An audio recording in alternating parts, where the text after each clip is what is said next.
और अपने सामने इतना अच्छा खाना देखकर वो तुरंत ही केडा के पास पहुंच गई। पर जैसे ही वो केडा को खाने के लिए आगे बढ़ी तो उसे तुरंत ही होश आ गया और उसने एक ही बारी में चील को पकड़कर खुद से दूर कर दिया। अपने आप को उस चट्टान पर देखकर केडा बहुत घबरा गया और उसने मदद के लिए जोर जोर से टाओ का नाम चिल्लाना शुरू कर दिया। पर जल्द ही उसे एहसास हो गया कि उसकी मदद करने के लिए वहाँ कोई नहीं था। पर केडा ने भी सोच लिया कि वो इतनी आसानी से मरेगा तो नहीं, इसीलिए उसने लटक कर नीचे उतरने का फैसला किया। इस कोशिश में उसका पैर भी फिसल गया, पर सही समय पर उसने चट्टान को फिर से पकड़ लिया और अब उसके पास नीचे से कोई सहारा नहीं था और वो ज्यादा देर तक सिर्फ अपने हाथों के बल लटका तो नहीं रह सकता था, इसीलिए उसने पूरी जान लगाकर उस चट्टान को पकड़े रखा। कुछ देर बाद उस जगह पर बहुत तेज बारिश होने लगी और देखते ही देखते नीचे इकट्ठा हुए पानी ने एक नदी का रूप ले लिया। केडा का मानना था कि अपनी जान बचाने का उसके पास आखिरी मौका है और इसीलिए उसने बिना कुछ सोचे नदी में छलांग लगा दी। और जब अगली सुबह उसकी आंख खुली तो वो एक सुनसान जगह पर था, पर तभी उसका ध्यान अपने पैर पर गया जिसे वो हिला तक नहीं पा रहा था। जूते उतारने पर उसने देखा कि उसके पैर की हड्डी हिलने की वजह से उसका पैर काफी ज्यादा सूज रखा था। उसने तुरंत ही 2 पत्थरों की मदद से अपने पैर को सहारा दिया, जिसके बाद वो सबसे पहले अपनी हिली हुई हड्डी को वापस अपनी जगह पर लाया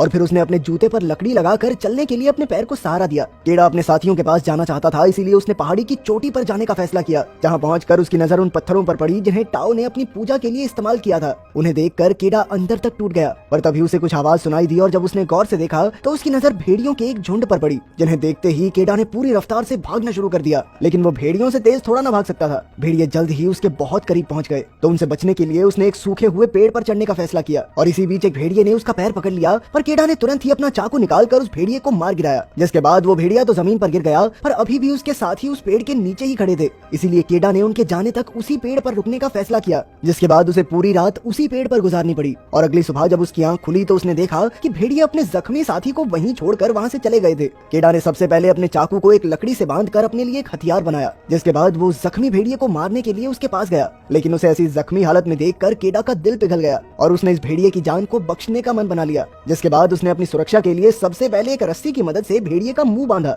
और फिर उसे अपने कंधे पर उठाकर एक गुफा की ओर चल दिया, जहाँ पर उन्होंने जैसे तैसे रात काटी। अगली सुबह केडा कुछ जड़ी बूटियां तोड़कर अपनी चोट पर लगा ही रहा था कि तभी भेड़िए ने अपने मुंह पर बंधी रस्सी खोल दी। ये देखने के बावजूद भी केडा शांति से बैठा रहा और थोड़ी देर बाद उसने भेड़िए को पानी देने की भी कोशिश की और वो भेड़िया अपने दांत दिखाकर केडा को डरा रहा था। लेकिन केडा ने फिर भी अपने आप को शांत रखते हुए उसे पानी देने की कोशिश की और केडा के इस बर्ताव को देखकर वो भेड़िया भी शांत हो गया, जिसके बाद उसने केडा के दिए हुए पानी को भी पिया। ये देखकर केडा काफी खुश था और थोड़ी देर बाद उसने भेड़िए के चोट पर चिपके हुए कीड़े भी हटाए और उन्हें भेड़िए को खाने के लिए दे दिया। पर वो जानता था कि उन्हें जिंदा रहने के लिए शिकार करने की जरूरत है और अपनी इसी जरूरत को पूरा करने के लिए वो अगले दिन एक खरगोश का शिकार करके लाया और जब वो उसे पकाने के लिए आग जलाने की कोशिश में लगा हुआ था तभी उस भेड़िए ने आगे बढ़कर उससे खरगोश को छीनने की कोशिश की। पर केडा जानता था कि भेड़िए को काबू रखने के लिए उसे खुद को ज्यादा ताकतवर दिखाना पड़ेगा, इसीलिए उसने तुरंत ही भेड़िए को डराकर पीछे कर दिया और अपनी ताकत दिखाने के लिए उसने जमीन पर पड़े खरगोश को दांत से चबाना शुरू कर दिया, जिसे देखकर वो भेड़िया चुपचाप अपनी जगह पर बैठ गया। उस रात केडा ने कई दिन बाद खाना खाया और वहीं दूसरी तरफ वो भेड़िया चुपचाप बैठकर केडा को देख रहा था।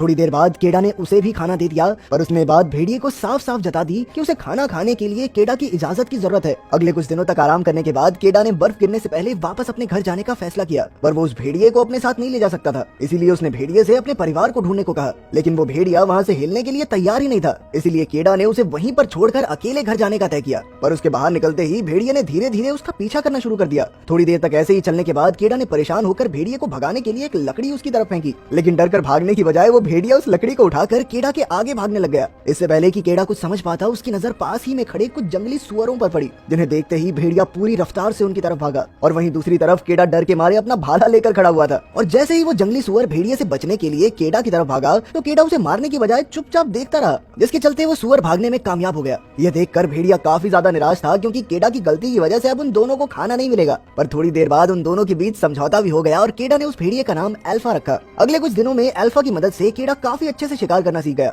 और अब धीरे धीरे वो दोनों एक दूसरे को काफी अच्छे से समझने लगे थे। यहाँ तक कि रात को अल्फा केडा को गर्म रखने के लिए उसके साथ चिपक कर सोता। वहीं केडा को भी सब में काफी मजा आ रहा था। पर कुछ दिनों बाद सर्दियों के आते ही पूरा इलाका बर्फ की सफेद चादर से ढक गया, लेकिन केडा और अल्फा किसी तरह अपने लिए शिकार करते हुए धीरे धीरे आगे बढ़ रहे थे। पर एक दिन पैर के नीचे की बर्फ टूटने की वजह से केडा सीधा पानी में जाकर गिर गया और अब उसे ऊपर आने का रास्ता नहीं मिल रहा था। वहीं अल्फा भी अपने वजन से बर्फ को तोड़ने की कोशिश में लगा हुआ था, पर उसका वजन बर्फ तोड़ने के लिए काफी नहीं था। थोड़ी देर तक कोशिश करने के बाद आखिर आखिरकार केडा ने अपने चाकू की मदद से अपने लिए रास्ता बना ही लिया, जिसके बाद अल्फा की मदद से वो जैसे तैसे ऊपर आ ही गया। अगले दिन रास्ते में केडा की नजर टेंट के बाहर बैठे एक आदमी पर पड़ी, जिसे देखते ही वो खुशी से झूम उठा। पर जैसे ही वो उस आदमी के पास पहुंचा तो उसने देखा कि वो आदमी पहले ही बर्फ से जमकर मर चुका था। इसके बाद उसने टेंट के अंदर जाकर खाना ढूंढने की कोशिश की, पर कोई फायदा नहीं हुआ। केडा ये देखकर बहुत निराश हुआ, पर वो किसी भी हालत में अपने परिवार से मिलना चाहता था, इसलिए वो दोनों एक बार फिर से अपने सफर पर चल दिए। थोड़ी देर बाद उनकी नजर सामने से आ रहे एक बर्फीले तूफान पर पड़ी और चीजों को और मुश्किल बनाने के लिए उन्होंने देखा कि कुछ शिकारी कुत्ते भी उनके पीछे आ रहे थे।